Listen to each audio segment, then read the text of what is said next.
Come, spellweavers, reavers, rogues, and men-at-arms, and answer the call of adventure. Pick up your sword, your axe, your spellbook, your bow, your rulebook, and your dice, and join the forces of good in their eternal fight against vile monsters, conspiring min-maxers, horny bards, and blood-soaked murder hobos. Discover the treasure trove of role-playing games here on Rollin Bones. My name is Ryan Howard, and I shall be your guide.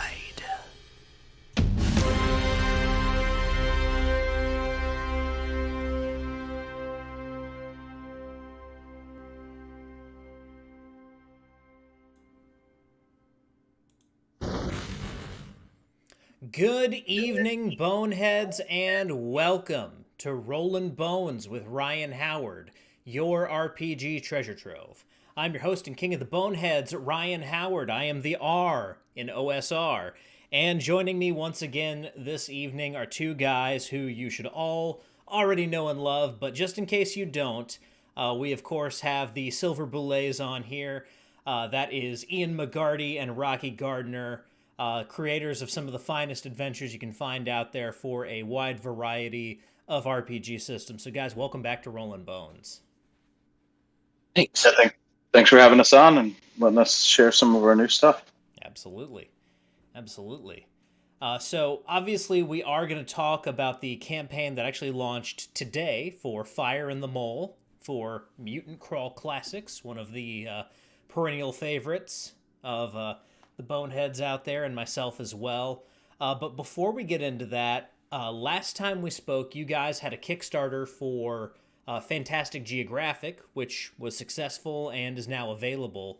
So let's talk a little bit about that particular project, how that went for you guys, and what people can get excited about when they go to drive-thru to get their own copy of Fantastic Geographic. So we actually have 2 issues of Fantastic Geographic that have come out. We say it's a zine, but it's pretty polished and thick.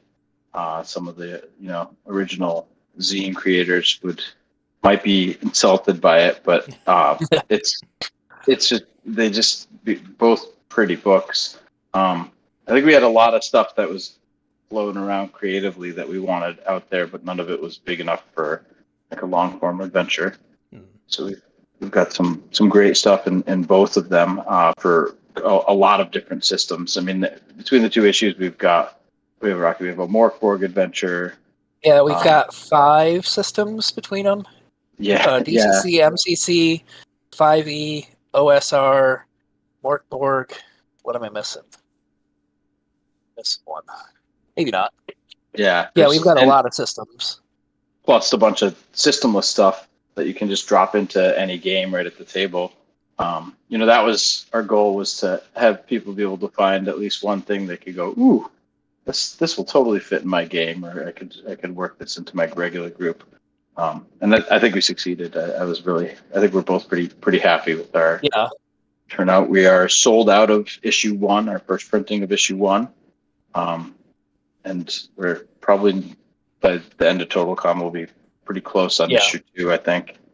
To discuss reprinting, but we've had a good response so far, so we've really liked them. Mm-hmm. Yeah, and when they say there's a little bit of everything for everyone in this in these zines, they're not lying, they're not hyperbolizing, if that's even a word. There's mini dungeons, there's adventures, but there's also stuff like my personal favorite. There's a table for when your party asks if they can buy horses in the town they're in. That helps you kind of determine what would be available based on the surroundings as far as horses or other various livestock go. So there really is a lot of cool things in there. And some of that stuff's just to take the burden off whoever's running the game, right? Mm-hmm. Like you go, oh wait, I have their hats on me about this. I have a chart somewhere for that. Like, you've seen it. I can pull it out of something really quickly. Yeah, we've got a lot of charts that are still floating around that will make it into future episode or future issues as well. Yeah, we had, for some weird reason, I don't know if it was like a challenge, but we were making random charts and we just kept putting them in a file, and I'd see a new one he did and I'd be like, oh, and then I'd have to make a new one. Yep. But all stuff like, is there a horse? What's this weird mushroom going to do to me? Like, what's this guy have in his pockets? Kind of stuff. Like Yep. all sorts of like goofy charts that just might be fun to roll on and have some interesting effects for a couple uses.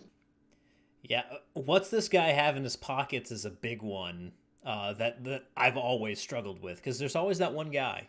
There's that one guy at the table who wants to loot every single corpse. Well, the Morkborg adventure in issue 2 has like a possession. It has some possessions chart on there, but it's very Morkborg, so it's a little bit darker. Yep. And that one too, we made the description because they're supposed to be in like a bar in that adventure, so it's just patron after patron after patron. So we're like, if someone asks the DM what the patron looks like, they have to roll all the way out on these charts and roll like 6 dice. Sure, like keep roll. All right, now give me another d6. Now another d. So until they get the patron and you get a full description, just based on that. But you want it to be a little bit onerous for the player because you don't want to describe every person in the bar. Like that would take you forever. Mm-hmm. So it's so painful for both of you. But it stops them from looking, and you get a goofy, very Morkborg patron with something going on with them. So. Yeah, it's always interesting the details that players will fixate on and how often those overlap with details that dungeon masters go, well, no one's going to care about that, and just... Yep. Yeah, I think, and we always try to have some weird stuff in our adventures. I think I try to put more weird stuff, and Rocky says like pumps the brakes on me. Yeah, I gotta pull it back a little bit. I'm a lot more about the descriptive text, and he's a lot more about let's see how gonzo we can get this week. Some of it, yeah, which is why it lends myself to the MCC sort of adventures that are just outrageous and science slapping right into the like ultra science, messing with everything and changing things and altering the rules. I dig that. Yeah, and Ian, you were responsible for one of my favorite sentient magic items I've ever encountered in my gaming career at North Texas in 2021 when there was the cowardly invisibility cloak. Yeah.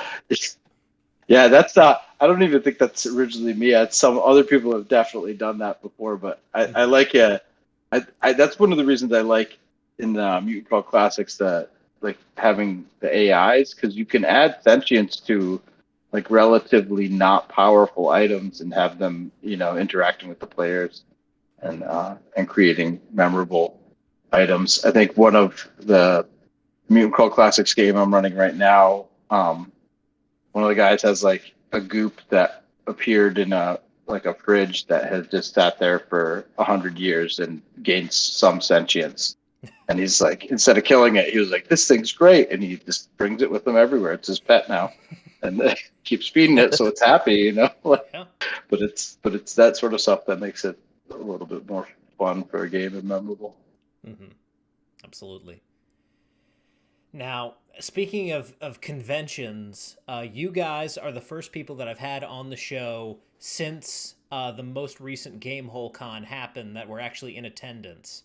So tell me a little bit about how it went this year. What was it like? And, obviously, I'm sure it was a good time. I've never been to Gamehole Con, but it's on the list of conventions I want to go to.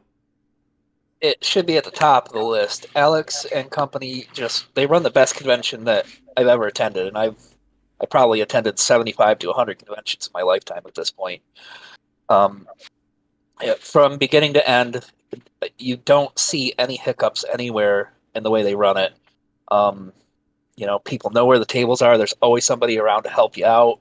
There's always events. Everything. Mm-hmm. There's always events. Things open when they're supposed to. People are where they're supposed to be when they're supposed to be there. I bring the whole family to Gamehole because they've got stuff like True Dungeon. They've got boffer weapon combat. They've got things for the little kids, the big kids, everybody at Game Hole. Always an awesome game library with big tables. Yep. They've got like a charity run. I think it's Get Out the Lead that runs a miniature painting one where you just make a donation. So yeah, we both of us bring our families there, and our kids will go from event to paint, like with more energy than we have nowadays. Yeah, right. Event to painting to event to and play as many games as they can. So it's great for all of us. We love it. And we were selling with the IPU this past year too, so that went really well. Which was Jim Wampler with Mud Puppy Games, Jeff Talanian with Northland Adventures, and Jeff had just released the new edition of Hyperborea. Yep. So he did have like a limited number of those books on sale, but those were gone within 3 hours. 2 hours, 3 hours yeah. of opening. That we were actually taking sales that he was giving people free shipping to. That's something he usually does too. If you ever encounter him at a convention and they're like, "Oh, I wanted this book you don't have." If he has it in his warehouse, then he'll be like, "I'll ship it to you." But you can buy it right there and skip the hassle of shipping or filling it out. So, but and Skeeter Green Productions with Skeeter Green and Levi Combs with Planet X were there. But it was a great convention. The guests were awesome. The games were awesome. It was unseasonably warm in Madison, Wisconsin too. So it was just high like 60s. It was it gorgeous. was like an Indian summer kind of weekend and comfortable. I don't know. I can't say enough good things. Madison is great. Alex and Joshua and all them, they do have food trucks there so you're getting better than typical convention fare. Yeah. And this year they had it the same weekend as University of Wisconsin football game, and I didn't even notice. Right? Like they run it that well where I didn't even notice it. Like you went downtown by the campus, you would see all the people. We would have did that for dinner Friday night. We saw how busy it was. But other than that, we didn't notice the influx of people at all. They just run a great convention. When conventions and college football run into each other, it's always it's an interesting mixture of people. I remember very distinctly because Dragon Con is Labor Day weekend. Labor Day weekend's also the big kickoff for the University of Georgia. They play in downtown Atlanta, so everyone's there. And I think UGA had lost that night. I couldn't tell you who they were playing because it was years and years ago. But I'm standing there in my Captain America costume trying to get on the MARTA to go back to the hotel. The MARTA pulls up at the station. The doors open. It's filled with angry Georgia fans, and one of them just yells at me, "Hey, no nerds!" And then the doors close and it pulls away. Yeah, Gen Con, I've been there several times when they had preseason Colts games, and their fan base doesn't act like that. Like they always they just see themselves as the opposite side of nerd, right? Like they're all dressed up in their blue and white, running around being crazy, and we're all dressed up in our wizard robes or whatever. They're always super welcoming in Indianapolis to that type of thing. Did have the motocross a couple times that coincided with Gen Con, and that was not a good. That was a little weird. That was there was some arguments for sure that appeared out of that. Yeah, I mean I think it's directly proportional to whether or not the team is winning. Yeah, it could be the reception. How salty the fans are. Because the next train was filled with the other team's fans, and they were all fine. They were happy and drunk and stuff. They're like, "Why are you dressed up like that?" And they're like, "Oh, there's a convention going on over here." "Oh, that's interesting." No, Game Hole was. I think I played a few more games than Rocky. Rocky, you said you. I got one. Yeah. I got one game in, which is more than normal for me at conventions recently. So I was excited for the one, but starting at TotalCon in the spring, I'll be running more games too. So I'm getting back into the gaming side of going to conventions now. Finally, I think that's an energy thing, right? Like, Yeah. For the people that don't know, I had cancer in 2020, so like the road to recovery has been a little bit rougher than they expected because staying home for COVID means I couldn't go out and work out like I needed to get back into shape afterwards. But I'm finally there, so I'm gonna be starting to really pushing forward on that in the spring. Yeah, so we are actually playtesting Fire in the Mold, or I was playtesting it at Gamehole Con, so some people had a chance to play that. Definitely, I know like Keith Nelson played. He also runs a great game. But there were some great DMs just in general at that convention that crushed it. We played a lot. Nate Sims, I played with my kids, and Rocky's oldest son was an Invasion Earth game that they're working on, which was so much fun. It was really a blast. He had a great terrain set up with little creature, like little space soldiers, and it was just a free for all brawl. We were fighting each other, so it got ugly with the kids. It was great. All murdering each other. Couldn't ask for a better parenting moment, right? Your youngest daughter's trying to sneak around the building to shoot the oldest in the back of the head. Yep.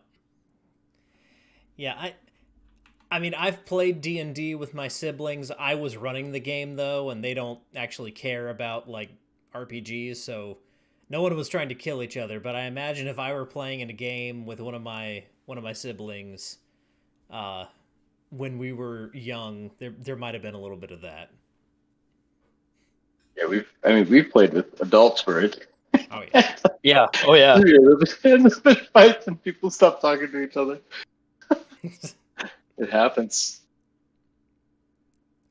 Now, since you brought it up, I feel like it's a decent time to go ahead and talk about this campaign. So, Fire in the Mohle launched today on Kickstarter. For those of you who are watching after the fact, as of right now, you've got 20 days to go. So pretty much like the rest of November up through Thanksgiving, you guys can jump on this project. But tell us a little bit about what players can expect from Fire in the Mohle. So truly, it's an sentient AI that runs this lab and has been alone for quite a time, but it put out a call for exterminators. So when the players turn up, he wants them to deal with this mole problem. The problem is not just a little mole, it's actually a giant cybernetically enhanced possum that explores in lava, right? That's what this lab was doing. It was doing these lava explorations. So it's this near undying giant possum that the players end up facing themselves inside a lab, while all sorts of stuff can go wrong with the reactor that the players will undoubtedly mess with.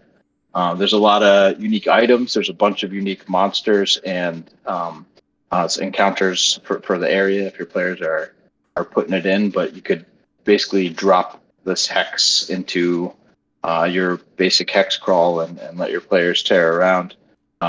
Some of the art we have a bunch of unique items for it. Everything from quick single-use burn items to some funky stuff, and I think a lot of unique monsters. I think we're up to 8, maybe. And I think eight's the number that's sticking out in my head too, and that's right now without the stretch goals and stuff. Yeah. So, and we did stick some stretch goals in. Some of it is bonus material that I've play tested, but just didn't include and hadn't written up. So we would like add some of that, like a post adventure.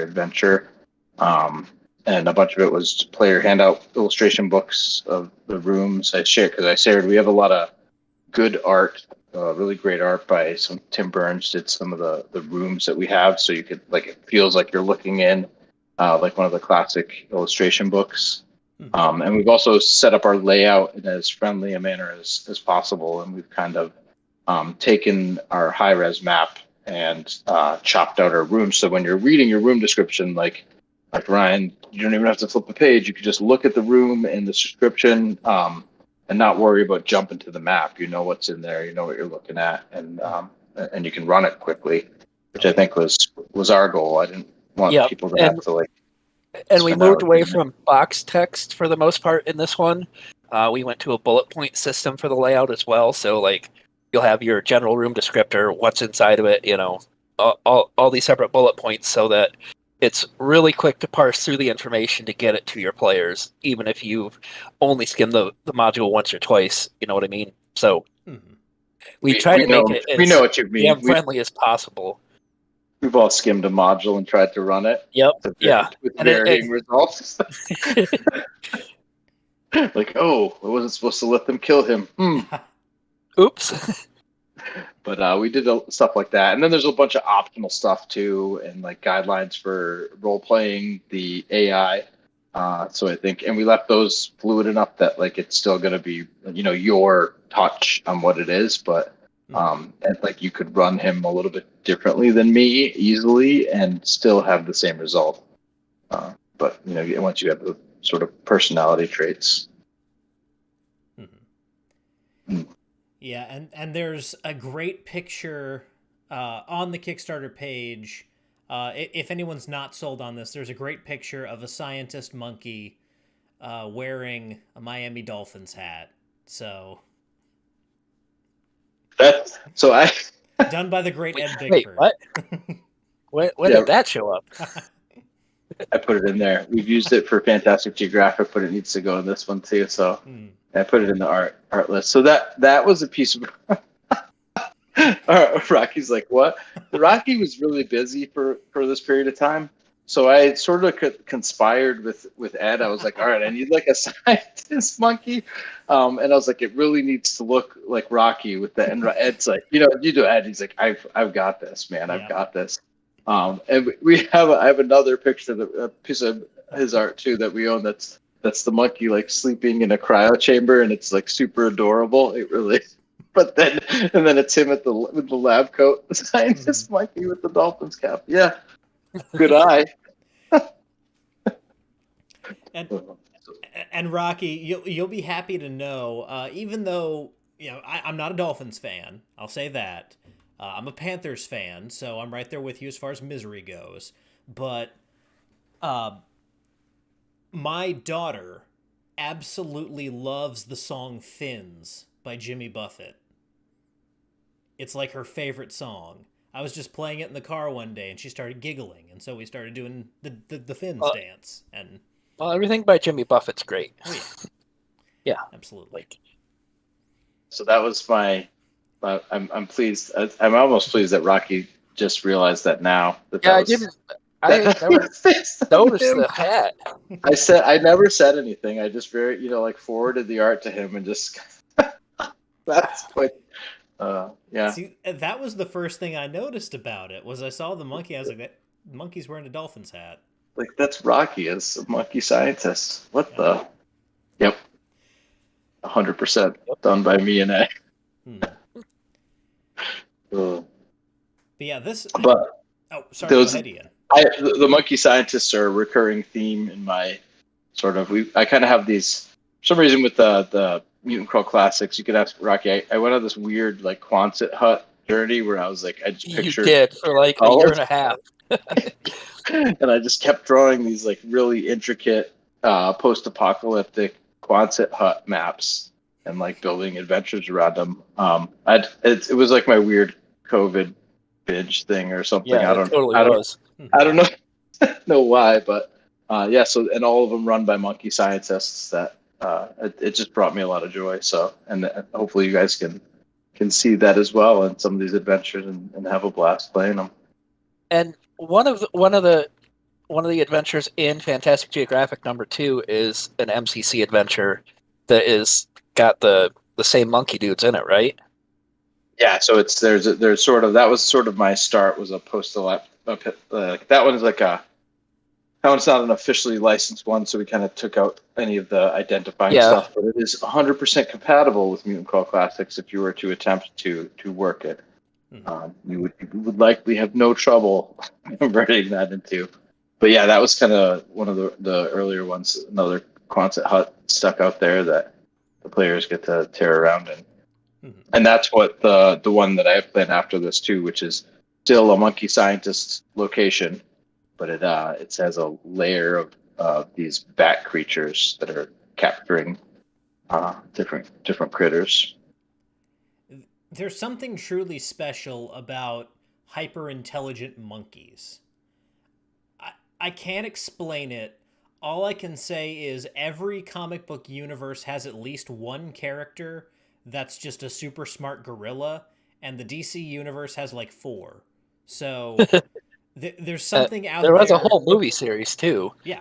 Yeah. Yeah, Planet of the Apes. There's something, Yep. and it might be Planet of the Apes that did this, but there's something about hyper-intelligent monkeys that just kind of speaks to people at like a very visceral level.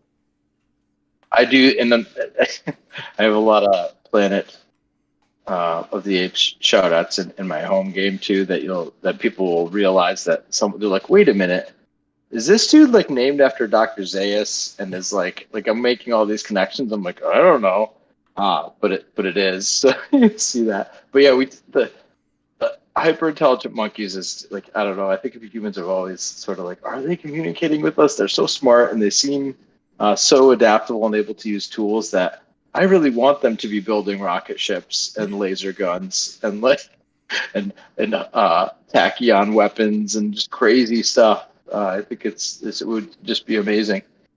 So, and you see that in some of the design too. Like, there's one of the rooms in this adventure is like a monkey scientist locker room for these guys that go out. So it's like this 3-level locker room with like all sorts of stuff to climb up to your locker on the 3rd level if you wanted to. But I was trying to be like, what would it actually look like for these monkeys? Try to shift around the environment a little bit and make it seem a little bit weird, funky. And that's one of the cool things about like Mutant Crawl Classics as a whole, and something that kind of like every great MCC adventure, when you go into these sites and you're looking for all of this kind of like lost tech, it's tradition at this point just to run into something mundane but also weird at the same time. Like Crypt of the Science Wizard is filled with that kind of stuff. Like the hard air when you're just a big plexiglass wall. Like, what the hard air?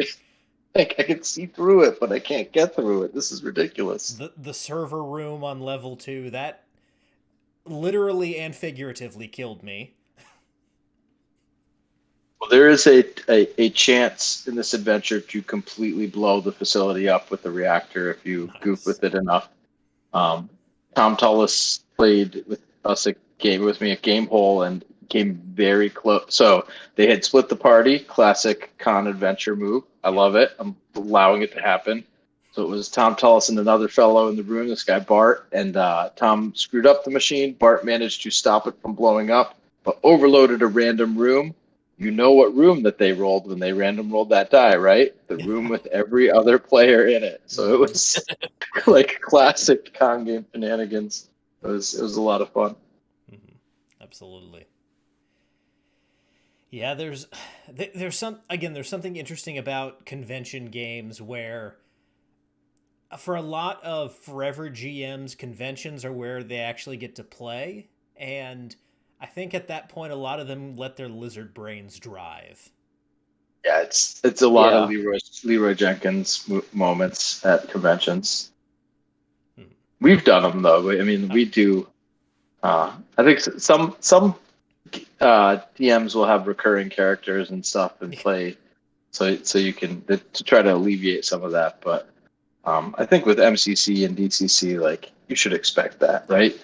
You're playing a funnel and it's going to be a bloodbath, or you're going to burn out that mutant's luck right to 0, and in the home game you would never have any chance of recovery. It's like he's out of luck forever. But that's the fun of a convention game. It's like that you grab that character and do it like you're test driving a Ferrari. Really, really lay that character out with all of its powers and burn through them if you can. Mm-hmm. So we've mentioned, as far as like art for this book goes, we've mentioned Tim Burns. Obviously, Ed Bickford has the great monkey drawing, and I'm sure several other things in there. There's a great picture of the possum himself by Chet Minton here on the Kickstarter campaign page. Who else is in this book as far as like art goes? Well, Chet did that interior of the creature, and we immediately said, "Oh my God, do you want the cover?" And he was like, "Yeah, but I have a weird idea. Can I do it? Can I get with you guys?" And we're like, "All right, yeah, like do what you want. Like we want to see what you interpret." So we did a front back cover with like the sort of binding mark is the door, and it's so the back cover will be the players like trying to get into this door, sneaking in, and the front cover is the creature just waiting. And Chet adds so many nice background details and touches to his pieces that you can see. Like I love that there's but you can see like the schematic for the creature in the background if you look up on the screens. Yeah. We have a bunch of stuff by Mike Greer as well, who's one of our newer artists that we've gotten in, and he's unbelievable. He did some stuff in Fantastic Geographic 2. He did this Shadow Demon picture. That thing's amazing. It kills me because it's only like a quarter page in a digest size, and that thing could be printed like a full page, and because of the detail on it and it literally he nailed it. Like the creature looks like it's peeling out of the shadow and becoming corporeal. And it like I don't even know how he did it, but he did a bunch of our items for us, and he's doing some of the monsters, the turrets and stuff like that, some of these smart metal critters that we've gotten there, and his stuff is really stellar. That's sort of about what we've used at this point. We're really trying to keep a consistent look for some of the interiors, so we did pretty much those four guys for this one, and I think Tim Burns too. I think is another underappreciated artist who's getting out there because he did. I shared some of you in our chat. I don't know if you saw those, Ryan, but there's like the AI's like core. Like its room where it's housed. He did like you're looking in the door, and he did this hallway that you encounter as you're going in. So you have a look down what that feels like, and I think he really nailed it. He gave it that futuristic feel, but it's sort of gritty and run down still. So always looking for good artists, though. You'll see more from Mike Greer too. Mike's done a lot of cool MCC stuff that we've been scooping up. Everything from this crazy two-headed turtle to one of my favorites by him is this weird pig centurion dude. So, and he's a guy who actually plays in my Mutant Call Classics game. So he just apparently had tremendous art skill. He decided to share one day when he's like, "Hey, what do you think of this?" And I was like, "What?" Like, it's finished quality stuff that he's like, "Yeah, I have a graphic design degree." You're like, "What? Like, how long have we been playing? And you just bring this up now?" But he's a guy whose art like we'd love to see get out there too. Absolutely. And for those of you wondering whether or not you should back this campaign, well, for one thing, you should. But also, as of right now, it is fully funded. And as far as stretch goals go, we're looking at pre-generated characters at $5,000, at $10,000 additional encounters, and then at $15,000 the art book for the PCs at the table. So those are all like cool things that we can unlock if people jump on this campaign. Which, this is a great looking product, and it sounds like a lot of fun. So I imagine people will want to see these things come to pass, as it were. I think some of those stretch goals were like we have higher goals for those because we were trying to look at our break-even point. But depending on how things go, it might be, and how much Rocky persuades me, we might do an add-on item that people could purchase an art book kind of thing, and then include some pre-generated characters for sure. Yeah, that's. Oh, sorry. Go ahead, Rocky. I didn't say anything, but I think you're going to have to persuade me because that sounds like a whole lot of layout, not a whole lot of map work.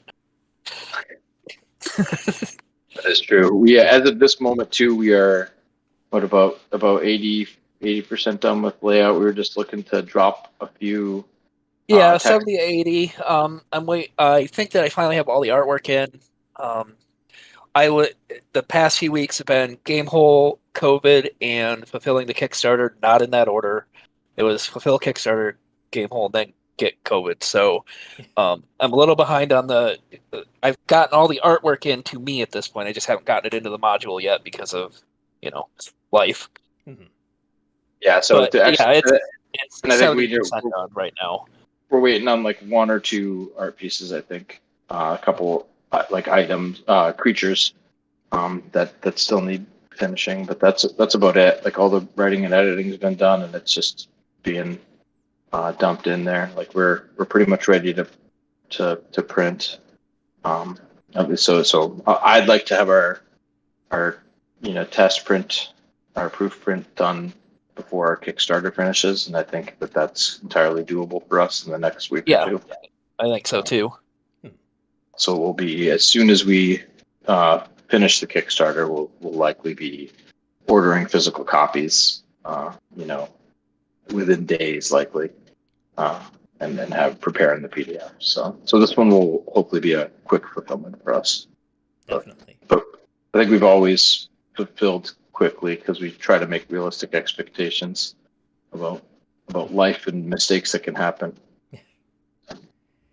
Yeah, that's something you guys have always been pretty good at least like from my perspective, is you're good at judging kind of the limitations you need to set for each campaign, what you can and cannot do, just based on your expectations for how much funding is going to come in. So you guys really kind of have this efficiency thing down as far as your campaigns go.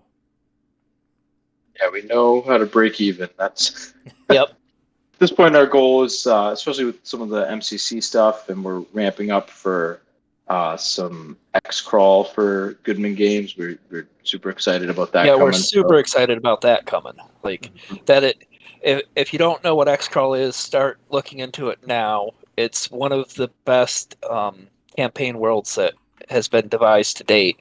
It's the old campaign was 1980s wrestling meets dungeon crawl. So it's fantastic. It's filled with 80s nostalgia and still a Cold War feel of monsters competing in arenas against player characters in a team. But we always love it too, because you're doing the face and heel stuff, and you're trying to work the crowd and like increase your fame, and that's one of the. So expect pretty quickly an adventure.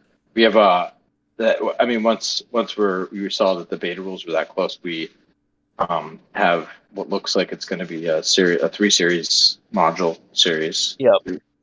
Our old X-Crawl GM, we called him up and said, those old adventures you wrote, it's time to get them to us so we can get them to everybody. So, and that's something we're pretty excited about. Hopefully our reach gets bigger, which is our goal, and more people find and enjoy our stuff. Mm-hmm. Yeah, I know very little about X-Crawl. I've heard people gush about it before. Obviously, I'm a huge wrestling fan, so this appeals to me. But it also seems a little bit like the Running Man in a way. It is, right? Or Smash TV. Did you ever play Smash TV in the arcade where it's kind of like that too. Like it's got, but although many of the old crawl adventures are well written, and there's like an underlying plot and story that Brendan LaSalle is added into them. Some great adventures. We were lucky enough to play in one of his like test runs as he was trying to ramp up for putting this into the Crawl Classics style. And it was Louisiana Crawl. He was trying to, Brendan released it and was raising money after one of the hurricanes. But my favorite golem ever was a bureaucratic red tape golem. It was just amazing. That would just bind you up and slow you. But it's fun. I think someone asked what what makes X-Crawl so amazing. Mm-hmm. I think it's because it's like it leans into the fact that it's like performative and you want to do gonzo crazy things in the dungeon, and that's what it is, right? So suddenly you're like your character's encouraged to do as crazy stuff as you can because you're trying to ramp up your fans. Yep. And I like it too because I think Brendan LaSalle was able to, in every iteration of it, and even in this one, he's overlaid a system that forces the players to work efficiently with each other if they want to succeed and do a great job. He has like a mojo pool that is like bonus points you can add to things, but you can't use it on yourself. It's all about team synergy, man. It's all about like Rocky saying like, all right, my character is going to try to take off the head of this creature in one. And I'm like, you know what? Take a point for that. And we're like, everybody starts piling in.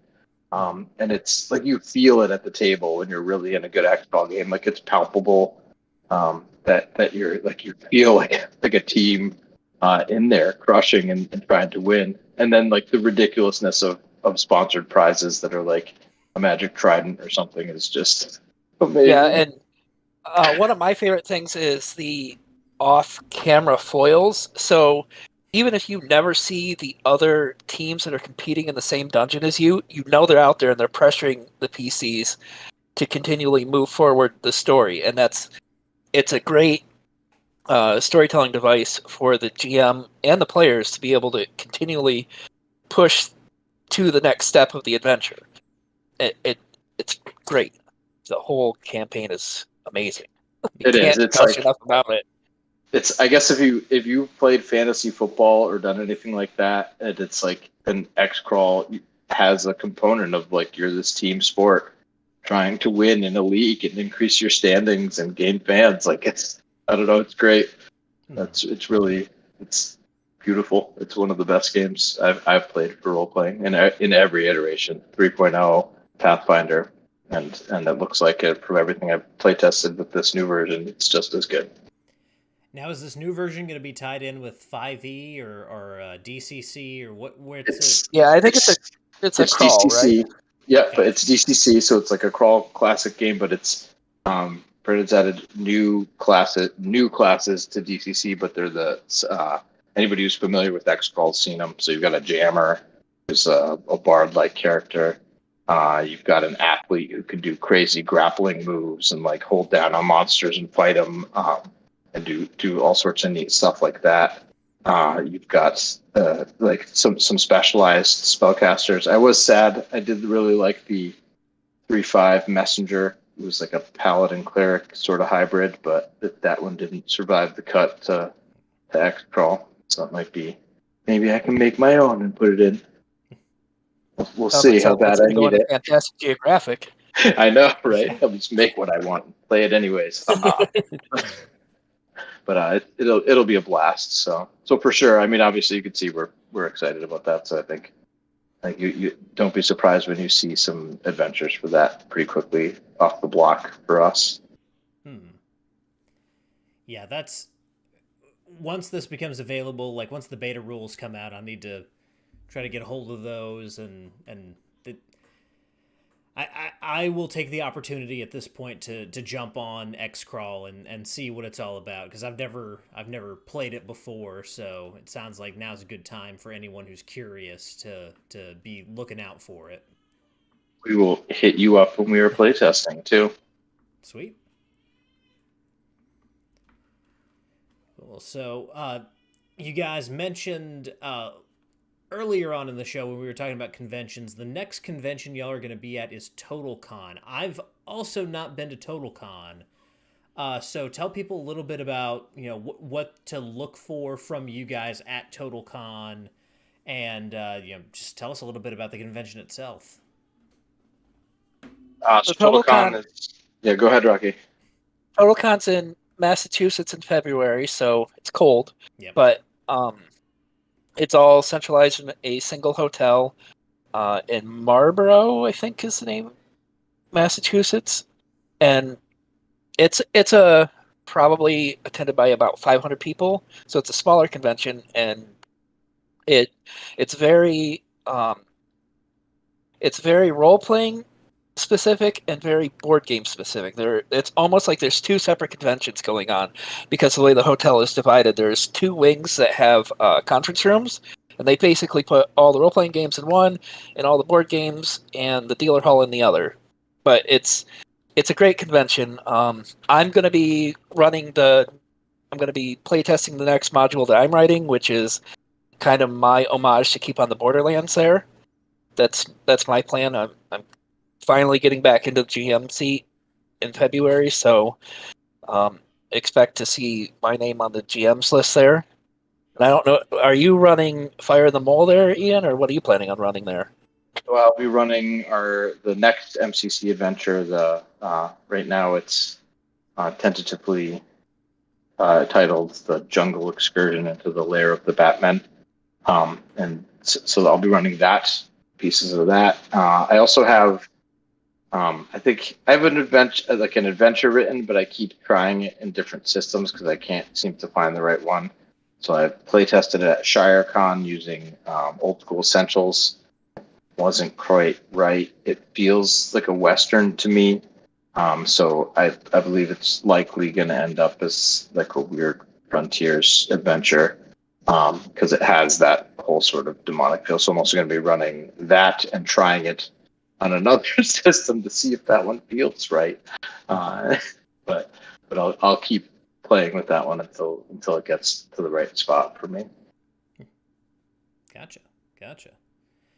Now, you guys have mentioned it a couple times already, and I have questions about this myself, gearing up for a couple play tests that I'm hoping to do here in the not-too-distant future.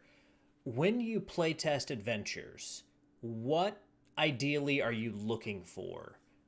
When you're at a convention and you're running a play test, what are you looking for from the first play test? And then kind of like, how do you build on your kind of first experience actually running the adventure? So the first thing, you want to make sure that the adventure's fun, right? Like if everybody's sitting around the table bored, yawning, you got to go back to the drawing board. Then like it depends on what system you're running, because if you're running 5e, you know where to balance your encounters at, right? But if you're running something like OSE or DCC, you're looking to tweak those encounters so that they're appropriate for the characters that you have running through. Riddles, puzzles, and that type of thing, those are where you're really going to be digging into the nuts and bolts of playtesting, because you playtest a riddle with 100 different people, and you might find that only 5 of them get the answer, or you might find that 95 of them get the answer, and you need to be able to tweak that so that you get that right percentage. We've talked about playing with Brendan LaSalle before in his playtest for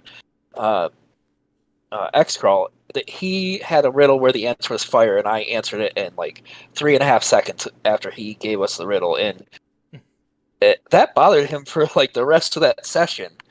Mm-hmm. But I didn't think that riddle was too tough, and I honestly don't know if he ended up changing it. But that's an example of where you're looking in your playtest to make sure that it's tweaked right. Mm-hmm.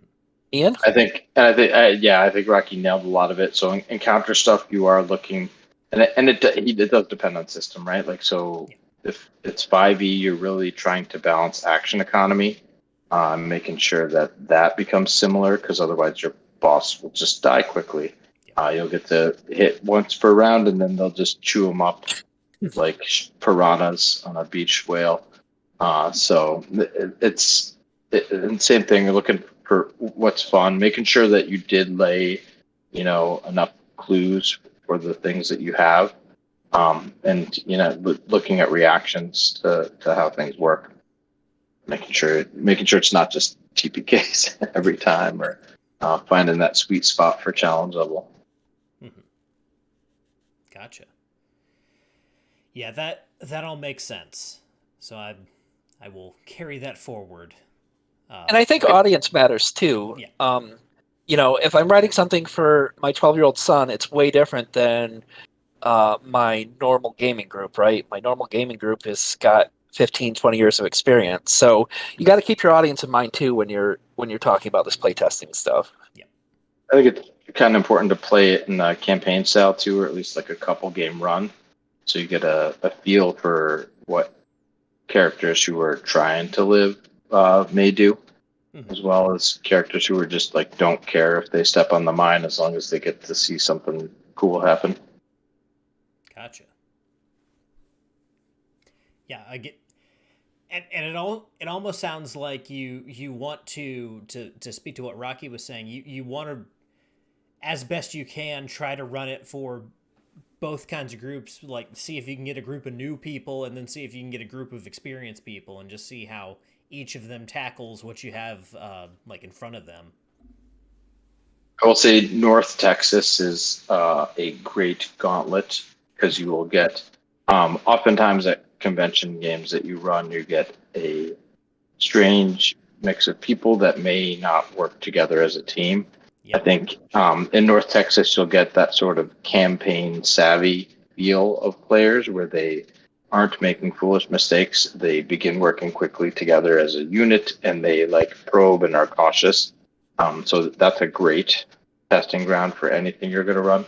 I always recommend North Texas, and I try to run as many games as I can there, whether they're pickup or scheduled.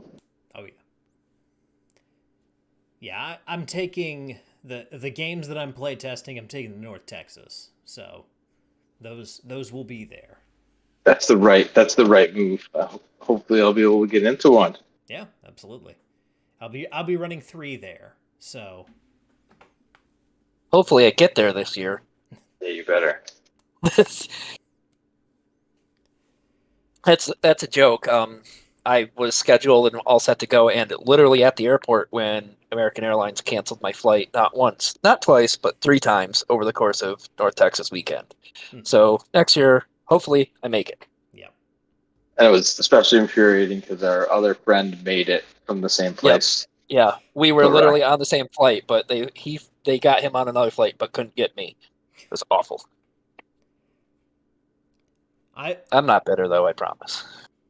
I've been burned one too many times by airplane, so like it's a long drive. It's about 10 hours for me from here to Dallas, but I'll drive that 10 hours rather than deal with whatever it is. Yeah, for me it's 20. And that makes a difference. My wife just doesn't want me gone that long. I would prefer to drive, but she keeps telling me I can't. So, although next year I might anyway. We'll see. Don't tell her. Yeah, Crafty and chat here. You better be there next year. You and I need to have a drink, Crafty. You show up at North Texas. It's North Texas. I'm with him. If he's got to pick one, that's the one. Because I mean, like you said, it's a bunch of RPG designers and writers that are all looking to test stuff with some awesome players and exceptional players.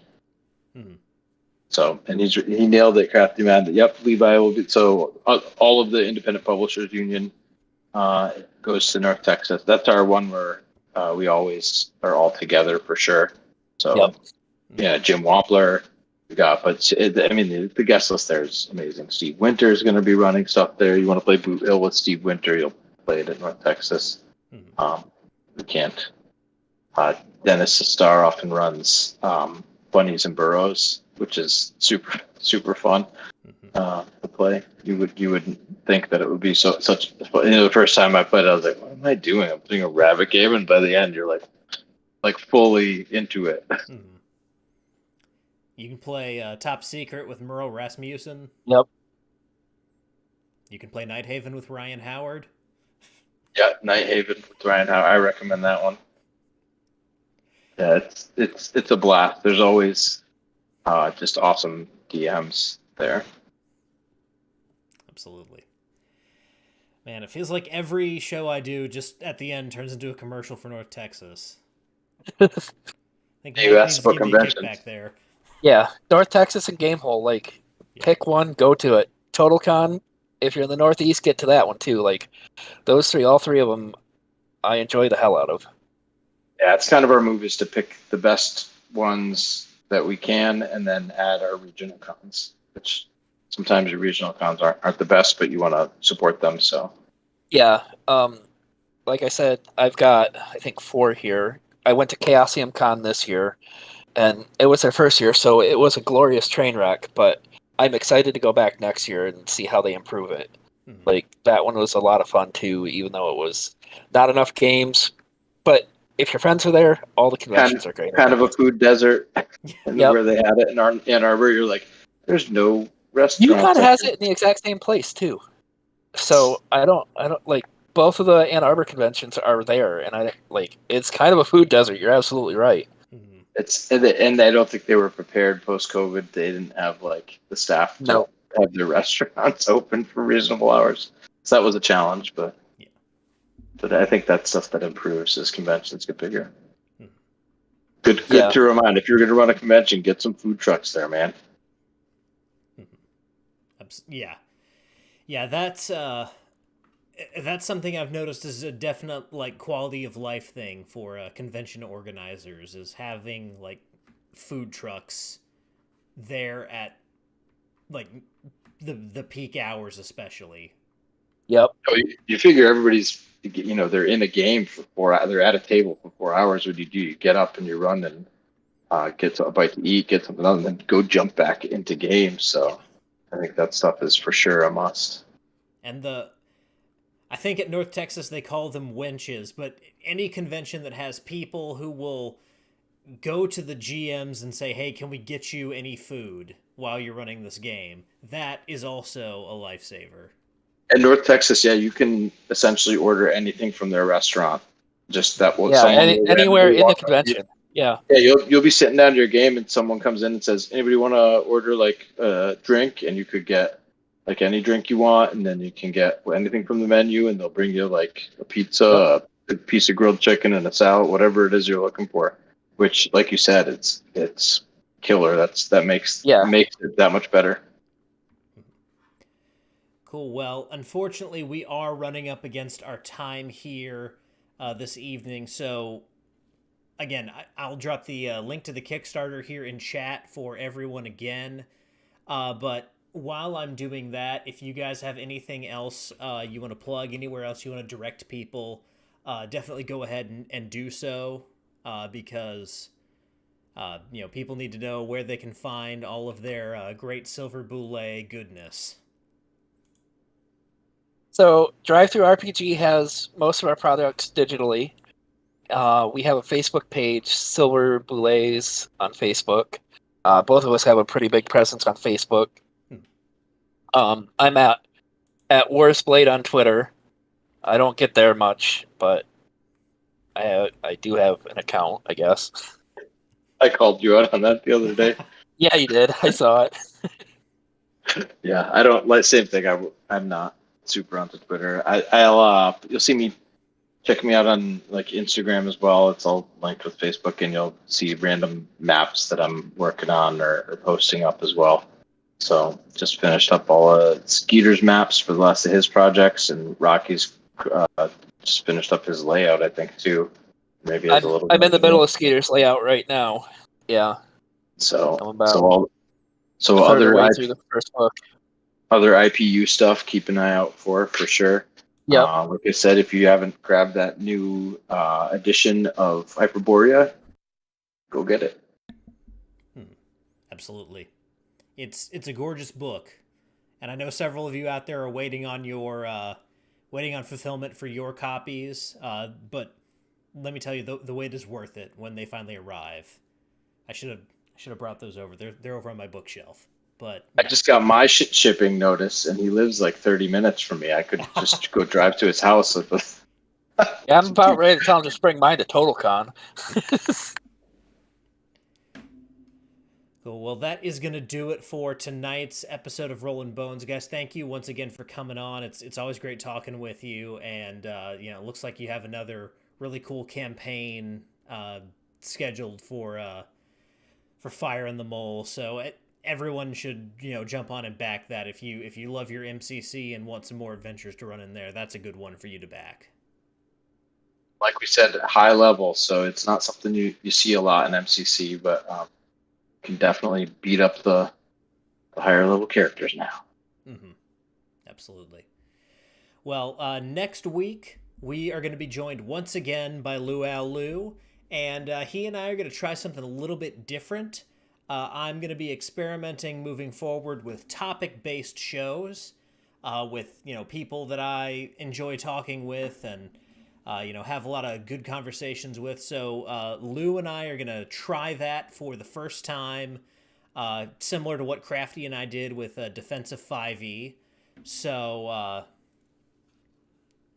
we're going to be doing that next week with the topic is setting and system and how they work together and how your setting is impactful on the system that you're using and vice versa. So we'll articulate that a little bit better next week. But until then, guys, whether you rolled a 1 or a 20, I'm so glad that you rolled your bones with me, Ryan Howard, and I will see you guys next time.